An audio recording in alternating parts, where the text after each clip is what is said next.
ഇന്ന് മലയാളത്തിലെ ഒരു പ്രധാനപ്പെട്ട സിനിമയ്ക്ക് വെട്ടേറ്റ ദിവസമാണ്. വെട്ടേറ്റ എമ്പുരാൻ റിലീസ് ചെയ്ത ദിവസമാണിത്.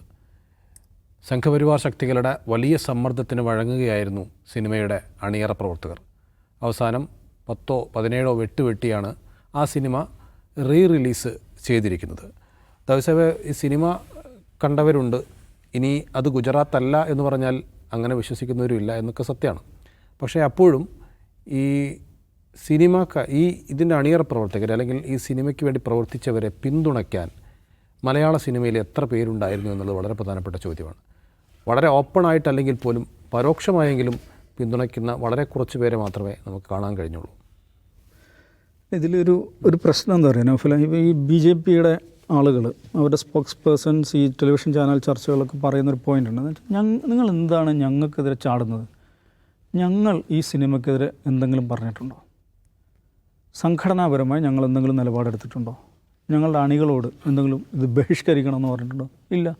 ഞങ്ങൾ ഏതെങ്കിലും തിയേറ്ററിന് മുമ്പ് പോയിട്ട് ധർണ നടത്തിയിട്ടുണ്ടോ? ഇല്ല. ഏതെങ്കിലും തിയേറ്റർ കല്ലെറിയുകയോ കത്തിക്കുകയോ എന്താ ചെയ്തിട്ടുണ്ടോ? ഒന്നുമില്ല. അപ്പോൾ ഞങ്ങൾ എന്ത് ചെയ്തു എന്നാണ് നിങ്ങൾ പറയുന്നത് എന്നൊരു ചോദ്യം അവർ ചോദിക്കുന്നുണ്ട്. സാങ്കേതികമായ ചോദ്യം ശരിയാണ്. ഇപ്പോൾ BJPയുടെ സ്റ്റേറ്റ് പ്രസിഡൻറ്റ് പോലും സ്റ്റേറ്റ് പ്രസിഡൻറ്റും പിന്നെ MT രമേശ് വൈസ് പ്രസിഡൻറ്റ് അവരൊക്കെ ഇതേ കാര്യം തന്നെയാണ് പറഞ്ഞത്.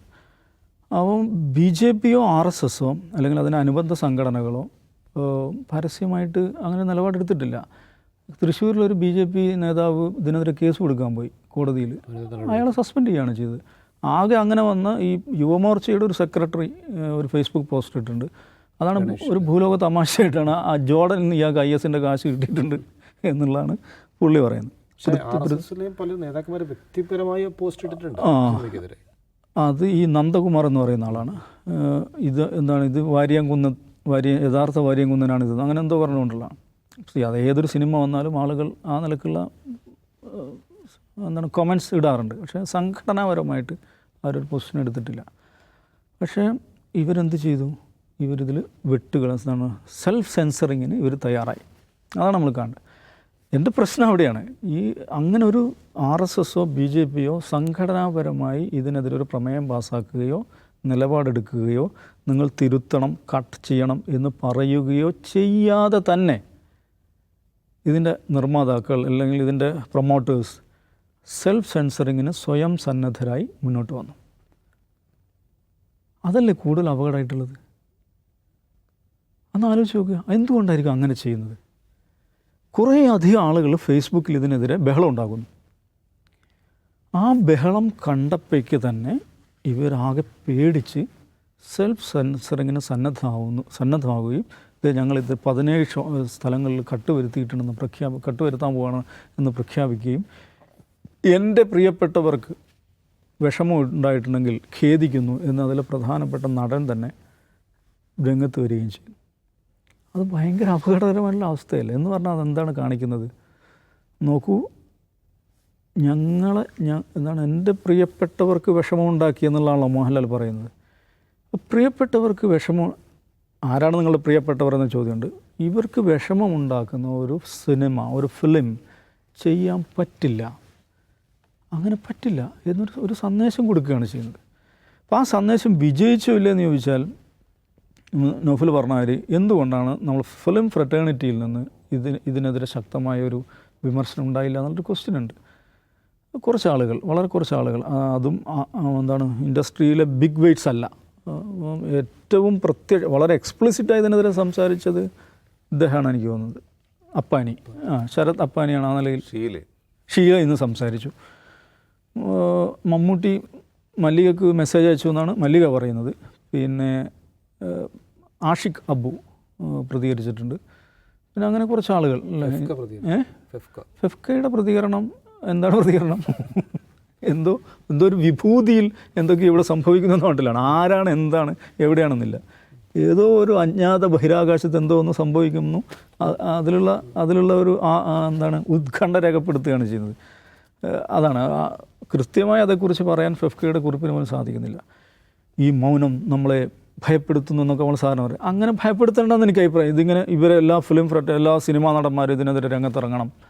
പ്രതിഷേധിക്കണം, പോസ്റ്റ് ഇടണം എന്ന് പറഞ്ഞാൽ അത് നടക്കാൻ പോണില്ല. അത് ഒന്നാമത് അവരെ സംബന്ധിച്ച് ഈ ഇൻഡസ്ട്രി എന്ന് പറയുന്നത് അങ്ങനെ ഒരു പോസ്റ്റ് വളരെ എക്സ്പ്ലിസിറ്റായ ഒരു പോസ്റ്റിനെ എടുത്തിട്ട് ഒരാൾക്ക് അധികാരം നിൽക്കാൻ പറ്റില്ല.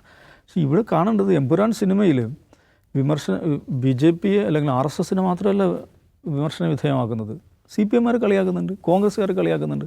അപ്പോൾ അവർക്കൊന്നും ഇല്ലാത്തൊരു കൊമ്പ് എന്താണ് ഇവർക്ക് എന്നൊരു ചോദ്യം ഉണ്ടല്ലോ.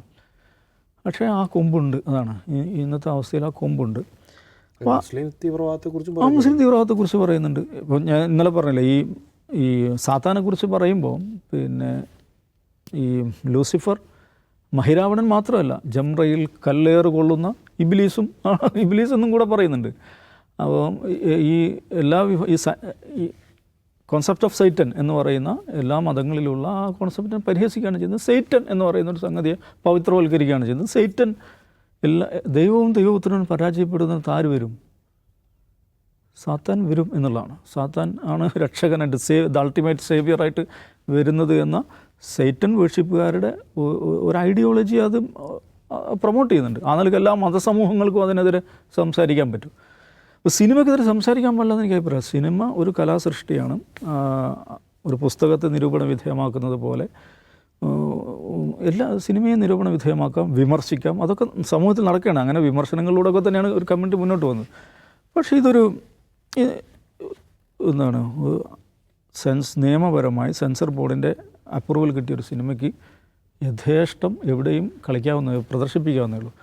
അങ്ങനെ യഥേഷ്ടം പ്രദർശിപ്പിക്കാൻ പറ്റില്ല എന്ന് നിർമ്മാതാക്കൾക്ക് അതിൻ്റെ പ്രൊമോട്ടേഴ്സിന് തോന്നുന്ന ഒരു സാഹചര്യം, അതാണ് ഇന്നത്തെ ഒരു ഇന്ത്യൻ അവസ്ഥ എന്ന് പറയുന്നത്. അപ്പോൾ അതുകൊണ്ട് ഇനി അവർ അതിൽ ആ ഒരു പ്രോജക്റ്റിൽ വിജയിച്ചോ എന്ന് ചോദിച്ചാൽ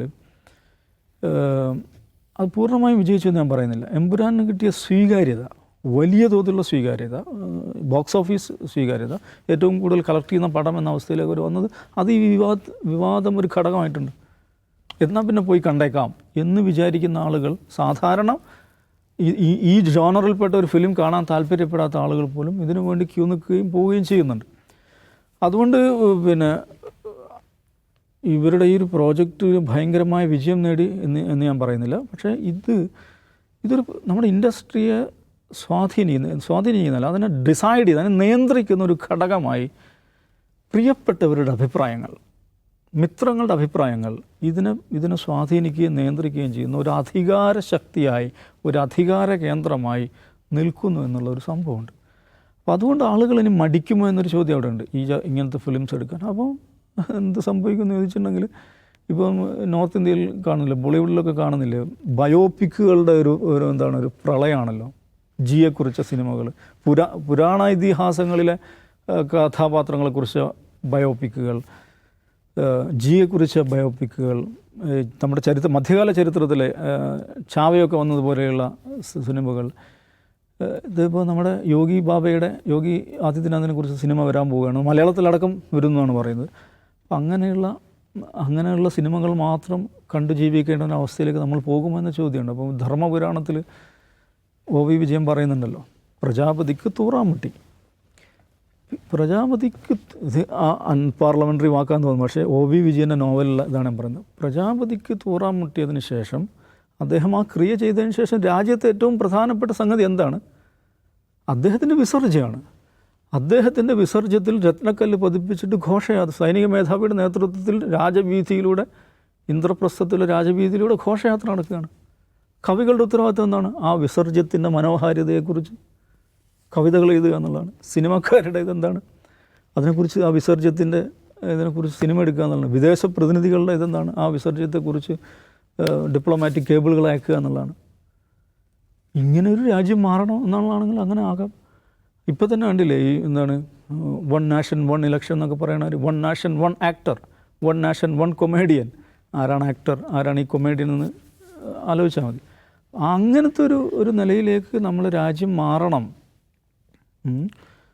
പ്രജാപതി കീഴായി വിട്ടാൽ രാജസദസ്സിൽ എന്താണ് OV വിജയൻ പറയുന്നത്, പിന്നെ നിർഗളമായ ബഹിർഗമനം നടക്കുകയാണ് രാജസദസ്സിൽ. ഇങ്ങനെയൊക്കെ നോഫിലൊക്കെ വാർത്ത വായിക്കുന്നൊരവസ്ഥയിലൊക്കെ നമ്മുടെ നാട് വരട്ടെ എന്നായിരിക്കും. ജിംസ്, ഇപ്പോൾ പലതവണ നമ്മളിവിടെ എമ്പുരാനെ കുറിച്ച് സംസാരിച്ചു കഴിഞ്ഞു. ഇപ്പോൾ സംസാരിക്കുമ്പോഴേ നമുക്ക് തോന്നുന്നൊരു കാര്യം, ഇപ്പോൾ ദാവൂദ് പറഞ്ഞ പോലെ ഇവർ സംഘപരിവാർ ശക്തികൾ ഔദ്യോഗികമായി ആവശ്യപ്പെടാതെ തന്നെ പേടിച്ചിട്ട് ഇവർ ഇത് വെട്ടിമാറ്റി എന്നുള്ളതാണ്. അപ്പോഴും അതിലൊരു പോസിറ്റീവ് എലമെൻറ്റ് നമ്മൾ കാണേണ്ടതില്ലേ? കാരണം പൃഥ്വിരാജ് എന്ന് പറയുന്ന ഒരു വ്യക്തിക്ക് ഇങ്ങനെ ഒരു സിനിമ എടുത്തു കഴിഞ്ഞാൽ അത് ഈ നാട്ടിൽ ഇന്ന പ്രശ്നങ്ങൾ ഉണ്ടാക്കും എന്നറിയാൻ കഴിയാത്ത ഒരാളല്ല. അത് അറിയാനുള്ള കഴിവുണ്ടാവും അദ്ദേഹത്തിന്. അതുകൊണ്ട് തന്നെ അതെല്ലാം മുൻകൂട്ടി കണ്ടുകൊണ്ട് ഇത്തരമൊരു സിനിമ എടുക്കാൻ അദ്ദേഹം തയ്യാറായി എന്നുള്ളത് അദ്ദേഹം അഭിനന്ദനം അർഹിക്കുന്നില്ലേ? തീർച്ചയായിട്ടും അത് നമ്മൾ മുമ്പും പറഞ്ഞിട്ടുണ്ട്. പക്ഷേ നമ്മളിവിടെ സാംസാരിക്കുന്നത് എന്താണ്, എന്തുകൊണ്ടാണ് സിനിമ ഇൻഡസ്ട്രി ഇതിനോട് വേണ്ട വിധത്തിൽ പ്രതികരിക്കാത്തതെന്നുള്ളതാണ്. ഇപ്പോൾ ആവിഷ്കാര സ്വാതന്ത്ര്യത്തിന് മേൽ എന്തെങ്കിലും സംഭവിച്ചു കഴിഞ്ഞാൽ സാധാരണ രീതിയിൽ ഇന്ത്യയിൽ അല്ലെങ്കിൽ കേരളത്തിൻ്റെ കോണ്ടെക്സ്റ്റിലെടുക്കുക, ആരായിരിക്കും ആദ്യം പ്രതികരിക്കുക? കേരളത്തിലെ സാംസ്കാരിക നായകരാണ്, സാഹിത്യകാരന്മാരാണ്, കലാകാരന്മാരാണ്. അതിൻ്റെ ഒരു പ്രധാനപ്പെട്ട കാരണം ഈ കലാലോകം എന്ന് പറയുന്നത് എപ്പോഴും ഒരു പ്രോഗ്രസീവ് തോട്ട് നിലനിൽക്കുന്നൊരു ഇടമാണ്, ഒരു എക്കോസിസ്റ്റമാണ്. അതിന് കാരണം അങ്ങനെയുള്ളിടത്തെ കല വളരുകയുള്ളൂ. കല എന്ന് പറയുന്നത് തന്നെ സമൂഹത്തെ മാറ്റിമറിക്കാനുള്ളതാണ്, സമൂഹത്തെ ഇൻഫ്ലുവൻസ് ചെയ്യാനുള്ളതാണ്. റിഗ്രസീവായിട്ടുള്ളൊരു സ്പേസിൽ കലാമൂല്യം വളരില്ല. കച്ചവടം നടക്കുമായിരിക്കും, അവിടെ ചിലപ്പോൾ ആറാം തമ്പുരാനും അങ്ങനെയൊക്കെ നടക്കുമായിരിക്കും. ആറാം തമ്പുരാൻ വരും, അല്ലെങ്കിൽ ദേവാസുരം ഉണ്ടാവും, അങ്ങനെ ഉണ്ടാവും. പക്ഷേ സൊസൈറ്റി ഇൻഫ്ലുവൻസ് ചെയ്യുന്ന എപ്പോഴും പ്രോഗ്രസീവായിട്ടുള്ള തോട്ട് ഉള്ള ഒരു ആർട്ട് എക്കോസിസ്റ്റത്തിലായിരിക്കും. നമ്മൾ ഇതിനോട് നമ്മുടെ സാംസ്കാരിക ലോകം എങ്ങനെ പ്രതികരിച്ചെന്ന് നോക്കൂ. എമ്പുരാൻ വിഭാഗത്തോട് ആരൊക്കെ അതിനെപ്പറ്റി സംസാരിച്ചു? അങ്ങനെയുള്ളൊരു ടവറിങ് പേഴ്സണാലിറ്റീസ് ഇപ്പോൾ സാംസ്കാരിക ലോകത്തുണ്ടോ എന്നുള്ള മറ്റൊരു ചോദ്യമാണ്. ആരും മിണ്ടുന്നില്ല, അതിനെപ്പറ്റി ആരും സംസാരിക്കുന്നില്ല. ഇപ്പോൾ മോഹൻലാലിന് വേണ്ടി സംസാരിക്കാറുണ്ടോ? ഞാൻ പറയുന്നത് എന്തൊക്കെ അഭിപ്രായ ഭിന്നതകൾ മാറ്റി വെച്ചാലും ഇപ്പോൾ സിനിമ ഫാൻ ഫൈറ്റോ അല്ലെങ്കിൽ ഈ മോഹൻലാലിൻ്റെയും മമ്മൂട്ടിയുടെയും രാഷ്ട്രീയ ചായ്വുകളോ ഒക്കെ പരിഗണിച്ചാൽ പോലും മോഹൻലാൽ എന്ന് പറഞ്ഞാൽ മലയാളിയുടെ ഒരു ഇമോഷനാണ്. അതിന് രാഷ്ട്രീയ ഭേദമന്യേ across all religion, all communities Mohanlal ഒരു വികാരമാണ്. മോഹൻലാലിന് വേണ്ടി സംസാരിക്കാമല്ലോ. ആരെങ്കിലും സംസാരിച്ചോ? അപ്പോൾ മോഹൻലാലിനെതിരെ പറയാൻ ഒരുപാട് ആരോപണങ്ങൾ. ഇപ്പോൾ അദ്ദേഹം അമ്മയുടെ തലപ്പത്തുണ്ടായിരുന്ന സമയത്ത് അദ്ദേഹം സ്വീകരിച്ച നിലപാടുകൾ, ഇപ്പോൾ ഹേമ കമ്മിറ്റി റിപ്പോർട്ടിനോട് അദ്ദേഹം സ്വീകരിച്ച നിലപാട്, ഇതിനൊക്കെ വിമർശനവിധേയമായ കാര്യങ്ങളുണ്ട്. ഒക്കെ ശരിയാണ്. പുരോഗമന സ്വഭാവമുണ്ട് എന്ന് നാം കരുതുന്ന ഫിലിം മേക്കേഴ്സ് എത്ര പേര് ഇതിനെപ്പറ്റി സംസാരിച്ചു? ആരും സംസാരിക്കുന്നില്ല. ഒരുതരം ഡെഫനിങ് സൈലൻസ് ആ മേഖലയിൽ നിന്ന്. ഞാൻ എല്ലാവരെയും പറ്റിയല്ല പറയുന്നത്, സ്ഥിരമായി വാചാലരാകുന്ന രാഷ്ട്രീയം പറയുന്ന കലാകാരന്മാരും സിനിമാക്കാരൊക്കെ ഉണ്ടല്ലോ, അവരൊന്നും മിണ്ടുന്നില്ല. അവരുടെ ഭാഗത്തുനിന്ന് ഒരു അനക്കം ഉണ്ടാവുന്നില്ല. പക്ഷേ അത് ഇതുകൊണ്ടുകൂടി ആകില്ലേ? ഇപ്പോൾ സിനിമയുടെ തിരക്കഥാകൃത്ത് സംസാരിക്കണ്ടേ? ഇപ്പോൾ പൃഥ്വിരാജ് തിരക്കഥാകൃത്ത് സംസാരിക്കണ്ട. കാരണം തിരക്കഥാകൃത്ത് സംസാരിച്ചു കഴിഞ്ഞു. അതാണ് അയാളുടെ സിനിമ. അയാൾക്ക് പറയാനുള്ള അയാൾ സിനിമയിൽ പറഞ്ഞു കഴിഞ്ഞു. അതുകൊണ്ടാണ് മുരളി ഗോപി പറഞ്ഞത് ഞാൻ അതിനെപ്പറ്റി സംസാരിക്കില്ല എന്ന് തന്നെ പറഞ്ഞു. അദ്ദേഹം അതിനെപ്പറ്റി സംസാരിക്കരുത്. പക്ഷേ ഈ ഒരു ഭീഷണിക്കെതിരെ സ്വാഭാവികമായിട്ടും കലാലോകത്ത് നിന്ന് പ്രതികരണം ഉണ്ടാവേണ്ടതാണ്. ആ പ്രതികരണം ഉണ്ടായില്ല. അതിൻ്റെ കാരണം ദാവൂദ് പറഞ്ഞല്ലോ, ഇടിപ്പേടി മാത്രമാണ്. കാരണം ഇടിപ്പേടി എന്ന് പറഞ്ഞാൽ ഇപ്പോൾ ഇവരെന്തിന് ഈ ഭീഷണിക്ക് വഴങ്ങി എന്നൊരു ചോദ്യമുണ്ടോ? പൃഥ്വിരാജും ഗോകുലം ഗോപാലനും ആൻ്റണി പെരുമ്പാവൂരും മോഹൻലാലൊക്കെ ഈ ഭീഷണിക്ക് എന്തിനു വഴങ്ങി എന്ന ചോദ്യമുണ്ടല്ലോ. അവർക്ക് RSS നന്നായിട്ട് അറിയാവുന്നതുകൊണ്ടാണ്. ഇപ്പോൾ BJP ഒഫീഷ്യൽ സ്റ്റാൻഡ് എടുത്തില്ല, ഞങ്ങൾ സിനിമയ്ക്കെതിരല്ല എന്നൊക്കെ പറയുമ്പോഴും RSSൻ്റെ മുഖപത്രമായ ഓർഗനൈസറിൽ ഒന്നിലധികം ലേഖനങ്ങളാണ് വന്നത് സിനിമയെക്കുറിച്ച്, ഒന്നല്ല. അപ്പോൾ ഈ ലേഖനം വരുമ്പോൾ RSS ഈ സിനിമയെപ്പറ്റി എന്താണ് ചിന്തിക്കുന്നത് അവർ മനസ്സിലാക്കാനുള്ള ബോധം അവർക്കുണ്ട്. കാരണം അവർക്കറിയാം RSS എന്താണെന്നുള്ളത്. അവർ RSSനെ പരിചയമുള്ളവരാണ്. മോഹൻലാലിനായാലും പൃഥ്വിരാജിനായാലും ഗോകുലം ഗോപാലിനായാലും RSSനെ പരിചയമുണ്ട്. ഗോകുലം ഗോപാലിന് EDയെ കുറച്ചുകൂടി അടുത്ത് പരിചയമുണ്ട്.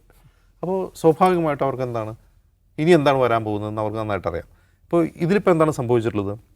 അന്ന് മോഹൻലാൽ സംഘപരിവാറിന് പ്രിയപ്പെട്ട ആളായിരുന്നു എന്ന് മാത്രമല്ല, മോഹൻലാൽ ഫാൻസിൽ ഗണ്യമായ ആളുകൾ സംഘപരിവാർ അനുഭവമുള്ള ആളുകളുമാണ്. കാരണം ഓൺലൈനിലൊക്കെ മോഹൻലാലിനെ കൂടുതൽ ആഘോഷിക്കുന്നത് അവരാണ്. അപ്പോൾ ഈ ഒരു മൊത്തം ഈ വിവാദത്തിൻ്റെ ഔട്ട്കം നോക്കുമ്പോൾ മോഹൻലാൽ ഈ പറയുന്ന സംഘപരിവാറിന് അനഭിമിതനായിക്കൊണ്ടിരിക്കുകയാണ്. അദ്ദേഹത്തിൻ്റെ കേണൽ പദവി തിരിച്ചെടുക്കണമെന്ന് ആവശ്യപ്പെട്ട് കത്തുകൾ പോയിട്ടുണ്ട് ഇവിടുന്ന്. ഈ സിനിമയ്ക്കെതിരെ തന്നെ കേന്ദ്ര സർക്കാരിന് കത്തുകൾ പോയിട്ടുണ്ട്. അപ്പോൾ മോഹൻലാൽ സംഘപരിവാറിന് അനഭിമിതനാവുകയാണ്. ഇനി അവരുടെ പ്രീതി മോഹൻലാൽ പിടിച്ചു പറഞ്ഞാൽ എന്ത് വേണം? ഒരു പ്രൊപ്പഗൻഡ ഫിലിം അദ്ദേഹം അവിടെ ചെയ്യേണ്ടി വരും. അല്ലെങ്കിൽ ആ പ്രീതി തിരിച്ചിട്ടില്ല അദ്ദേഹത്തിന്. അപ്പോൾ മറ്റൊന്ന് പൃഥ്വിരാജാണ്. പൃഥ്വിരാജിനെ സംബന്ധിച്ച് നേരത്തെ തന്നെ സംഘപരിവാറിന് അദ്ദേഹത്തിൻ്റെ എതിർപ്പുണ്ട് അദ്ദേഹത്തിൻ്റെ രാഷ്ട്രീയ നിലപാടുകളോട്. അപ്പോൾ കേന്ദ്ര സർക്കാരിനെ RSSനെ പിണക്കിക്കഴിഞ്ഞാൽ ഇവർക്ക് ജീവിതാസാധ്യമാവും, ജീവിതം ദുസ്സഹമാകും. അല്ലെങ്കിൽ അതിനെ ചെറുത്ത് നിൽക്കാനുള്ള അസാമാന്യമായ മനക്കരുത്ത് വേണം, അസാമാന്യമായ ധൈര്യവും മനക്കരുത്തും വേണം. അങ്ങനെ ആ മനക്കരുത്തോടുകൂടി ചെയ്യാവുന്ന ഒരു പണിയല്ല ഇവരുടെ കലാപ്രവർത്തനം എന്ന് പറഞ്ഞാൽ. സിനിമ എടുക്കുക എന്ന് പറഞ്ഞാൽ. കേന്ദ്രത്തോടും RSനോടും നിരന്തരം ഏറ്റുമുട്ടി സിനിമാ പ്രവർത്തനം പറഞ്ഞാൽ അവർക്ക് അസാധ്യമായിരിക്കും. അപ്പോൾ അവരെ സംബന്ധിച്ച് അവർക്കൊരു പ്ലാൻ ബി, സ്വാഭാവികമായിട്ടൊരു പ്ലാൻ ബി ഉണ്ട്. ആ പ്ലാൻ ബി ആണ് ഇപ്പോൾ നടന്നതെന്നാണ് ഞാൻ മനസ്സിലാക്കുന്നത്. ആ പ്ലാൻ ബിയെക്കുറിച്ച് ഗോകുലം ഗോപാലും മോഹൻലാലും പൃഥ്വിരാജും മുരളി ഗോപിക്കൊക്കെ അറിവുണ്ടാവും. നമ്മളിങ്ങനെ ഒരു പ്രശ്നം വന്നു കഴിഞ്ഞാൽ അടുത്ത് എന്ത് ചെയ്യണം, അത് അവർ ചെയ്തു. അത് അവരുടെ ഒരു ബിസിനസ് ട്രിക്ക് കൂടിയാണ് എന്ന് വേണമെങ്കിൽ കരുതാം. ഈ ഒരു കോൺട്രവേഴ്സി ഇതിൻ്റെ ബിസിനസ് വർദ്ധിപ്പിക്കുന്നവർക്കറിയാം. അതേസമയം തന്നെ ഈ കോൺട്രവേഴ്സി ചെയ്യാൻ അസാമാന്യമായ ധൈര്യം വേണമെന്ന് പറയാം. അങ്ങനെ ഒരു പ്രതിസന്ധി വന്നു കഴിഞ്ഞാൽ എന്ത് ചെയ്യണമെന്നും അവർക്ക് പ്ലാൻ ഉണ്ടാവും. അല്ലെങ്കിൽ ഇത്രയും പണം മുടക്കിയ ഒരു ബിസിനസ്സാണല്ലോ അത്. അപ്പോൾ അത് അവർ ചെയ്തു എന്നേ ഉള്ളൂ. പക്ഷേ ഇതിലെ ആഫ്റ്റർ എഫക്റ്റ് എന്താണെന്ന് വെച്ചാൽ ഇത് ഏറ്റവും കൂടുതൽ ബാധിക്കുക മോഹൻലാലിനെയാണ്. കാരണം മോഹൻലാലിനെതിരെ ഇനി ഈ സിനിമയെ മുൻനിർത്തി തന്നെ മോഹൻലാലിനെതിരെ ഇനി സംഘടിതമായ ആക്രമണം ഉണ്ടാവും. അല്ലെങ്കിൽ തന്നെ കഴിഞ്ഞൊരു 5 വർഷമായി ഈ ലാൽ ഫാൻസ് തന്നെ മോഹൻലാലിൻ്റെ സിനിമകളെ കുവിത്തോപ്പിക്കുന്ന ഒരവസ്ഥയുണ്ട്. ഇപ്പോൾ ലാസ്റ്റ് ഇറങ്ങി വാലിബൻ സിനിമ, അത് ആക്ച്വലി ഒരു മോശം സിനിമയേ അല്ല. വാലിബൻ ഒരു മോശം സിനിമയല്ല. പക്ഷേ മോഹൻലാലിൻ്റെ ഒരു കൂട്ടം ഫാൻസ് വിചാരിച്ച രീതിയിലല്ല സിനിമ ഇറങ്ങിയത് എന്നുള്ളതുകൊണ്ട് ലാൽ ഫാൻസ് തന്നെ ആ സിനിമയെ തോപ്പിച്ചതാണെന്നാണ് പറയപ്പെടുന്നത്. അപ്പോൾ ഇനി ആ ആക്രമണം, ആ അർത്ഥത്തിൽ ആക്രമണം ലാലിനെതിരെ കൂടും. പക്ഷെ അത് മോഹൻലാൽ നേരിടാൻ തയ്യാറാണ് എന്നുള്ളതൊരു ധൈര്യമായിട്ട് തന്നെ കാണണം. അതൊരു ധൈര്യം തന്നെയാണ്. രണ്ടാമത്തെ കാര്യം പൃഥ്വിരാജിൻ്റെയും മുരളി ഗോപിയുടെയും നിലപാടുകൾ. അപ്പോൾ ഇതിൽ ഞാൻ കാണുന്നൊരു പ്രശ്നം, ഇതുവരെ കേരളത്തിൽ പിന്തുടർന്നു പോകുന്ന ആവിഷ്കാര സ്വാതന്ത്ര്യത്തിനെതിരെ കടന്നാക്രമണം ഉണ്ടാകുമ്പോൾ നമ്മുടെ കലാലോകം വളരെ സെൻസിറ്റീവായിട്ടാണ് അതിനോട് പ്രതികരിക്കുക. വളരെ നാച്ചുറൽ ഓർഗാനിക്കായിട്ട് പ്രതികരിച്ചുകൊണ്ടിരുന്ന ഈ സാംസ്കാരിക ലോകം നിശബ്ദമാണ്. അതൊരു മുഴങ്ങുന്ന നിശബ്ദതയാണ്.